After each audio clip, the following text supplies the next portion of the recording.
In this video, we're going to discuss ankle stacking.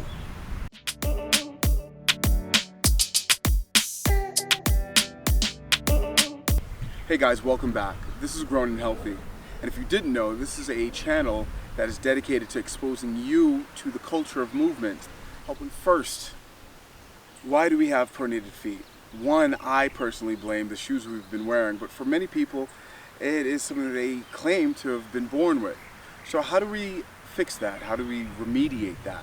And when we're talking about flat feet, we're talking about misalignment, and mainly of the ankle. Now, because we are misaligned at the base of our feet, our ankle then has to compensate, which then becomes misaligned, again with the knee becoming misaligned. And you can see where I'm going, through the kinetic chain. So in order to safeguard against that, we're going to have to take matters into our own hands. And first is to start developing walking barefoot, get that proprioception. That's the first step. Two is moving up on the chain. It's going to be ankle alignment. Now, if I turn around and I'm in pronated position, you'll see that my ankle is not in alignment with the tibia. Now, what does this mean? This causes a lot of pain through poor movement, and so we need to alleviate this as quick as possible. A lot of times when people are complaining about having flat feet and standing for a long time, they're really talking about this ankle pronating, laying more pressure down onto the instep. And so if we can get the ankle aligned, we can alleviate maybe up to 75–80% of what's bothering you if you have flat feet and you cannot stand for a long time. So as you can see, I have a band in my hand. And what is this band going to do?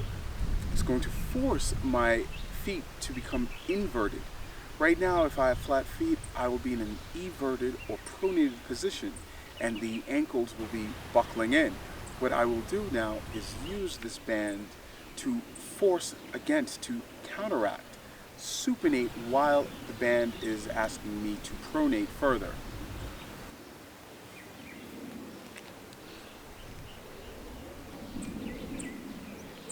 Now we're just going to put this around the base, and immediately you can see that I just intuitively am counteracting the pronation. Before I would have stood in a balance, but as I spread my legs, I am now forcing my body to stay in this position. Now, if you have a band at home like this, we can get this on Amazon, I'll leave a link below, you will find that the longer you can even stay in this isometric position is the better that you'll stand. It is the stronger that your feet will get and the better aligned that your ankles will be. Now to take that further, you can get into this position and you can then do pulsing of where you would pronate and then supinate. Pronate and then supinate.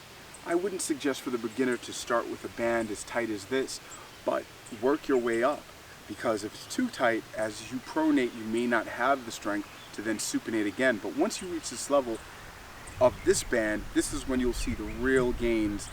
I'm thinking for you to begin with, you want to do a lighter band, 30 reps to get the idea of how it feels, maybe 4 sets.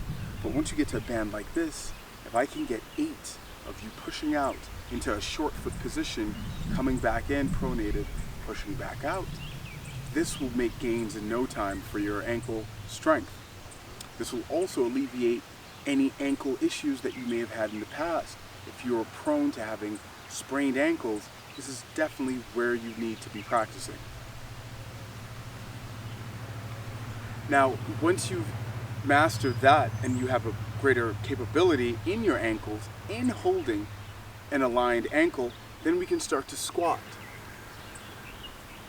And the only issue you'll have now, you'll no longer be collapsing or pronating into the squat, but you may have or find out that you have ankle mobility inhibition. So that means you're not able to move both ankles at the same degree. For me, that would be my left ankle. My left ankle has more of a problem than the right. So in a future video, I'm going to explain a few tactics, a few strategies in order to help create more ankle dorsiflexion without pronating the foot.